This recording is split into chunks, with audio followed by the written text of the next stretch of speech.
ये तो आप सभी को पता ही है कि अगर हम यूनिवर्सिटी में नहीं जाते हैं, प्रॉपर क्लासेस अटेंड नहीं करेंगे, अगर हमारी अटेंडेंस 70% से कम है, तो यूनिवर्सिटी हमें वार्निंग देगी।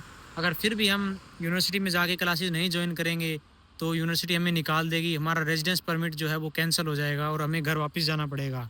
तो क्या आपने ये सोचा है कि अगर आप कुछ सब्जेक्टों में फ़ेल हो जाते हो, तो उसके बाद क्या होता है कि क्या यूनिवर्सिटी आपको फिर भी निकाल देगी? तो जैसे एग्ज़ाम्पल देता हूँ कि एक सेमेस्टर में आपके 6 सब्जेक्ट हैं, तो आप 3 में पास हो गए, 3 में फ़ेल हो गए, तो आपको ज़्यादा प्रॉब्लम नहीं है, तो आप रीटेक दे के अगले सेमेस्टर में कर लोगे। अगर आप 6 में से 5 में फ़ेल हो गए, 1 में पास हो, तो भी ज़्यादा बड़ी प्रॉब्लम नहीं है, क्योंकि वो पहला सेमेस्टर है। पहले सेमेस्टर में 5 में रिपेयर है, तो अगले सेमेस्टर में क्या है कि आपको वो रिपेयर तोड़नी पड़ेंगी। तो क्योंकि आपके पास सेकंड सेमेस्टर के भी 6 सब्जेक्ट हो जाएँगे, 5 रिपेयर वाले हो जाएँगे, 11 सब्जेक्ट हो जाएँगे टोटल, तो थोड़ा ज़्यादा दिक्कत हो जाएगी।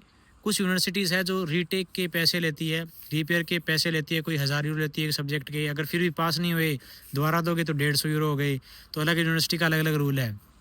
तो क्या होगा अगर आप सेकंड सेमेस्टर में भी फेल हो जाते हो, अगर आपकी रिपेयर 5 सब्जेक्ट से भी ज़्यादा हो गई, तो जैसे कि आपका मास्टर का कोर्स है, पहले सेमेस्टर और दूसरे सेमेस्टर में भी आप फेल हो गए, तो यूनिवर्सिटी आपको निकालेगी नहीं, क्योंकि पैसे की ज़रूरत सभी को होती है।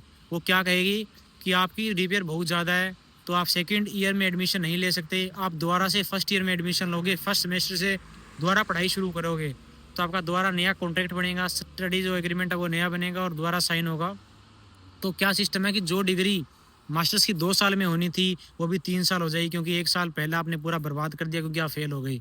अगर आपके पास मास्टर्स की डिग्री है, तो मास्टर्स में भी 3 साल हो गए, बैचलर की है तो 4 साल की डिग्री हो गई, तो 4 साल में अगर फेल हो गए 1 साल, तो फिर वो 5 साल की हो गई। तो ऐसे जब तक आप पास नहीं करोगे, वैसे 1-1 साल बढ़ता रहेगा। इनको फीसें की ज़रूरत है, सभी को ज़रूरत है पैसे की, तो फीस की यूनिवर्सिटी को भी ज़रूरत है। तो क्या सिस्टम है कि दोबारा आपको एडमिशन दे देंगे, पहले सेमेस्टर में ही फीस भरो, जब तक यहाँ रहोगे फीस भरनी पड़ेगी, फीस नहीं भरोगे उस टाइम आपको निकाल देंगे। क्या है कि एक बात और बता दूं कि अगर फीस लेट होती है तो ये फाइन लगाते हैं। जैसे कि अगर 4600 यूरो आपकी साल की फीस है, आप कम से कम 1 महीना लेट हो गए, तो वो 5000 यूरो हो जाएगी, सीधा 400 यूरो, 40,000 बढ़ गई। तो इस बात का भी आपको ध्यान रखना है कि प्रॉपर क्लासेस लगानी है, टाइम पे अपनी फीस सबमिट करनी है, टाइम पे अगर डिग्री पूरी करनी है तो प्रॉपर प्रेजेंटेशन बनानी पड़ेगी, सबमिट करनी पड़ेगी। तो भाई ये वीडियो उन अपने दोस्तों के साथ शेयर करो जो अभी क्लासेस नहीं लगा रहे हैं, जिसकी 2-3 सब्जेक्टों में रिपेयर है। चलो भाई, मिलते हैं अपन नेक्स्ट व्लॉग।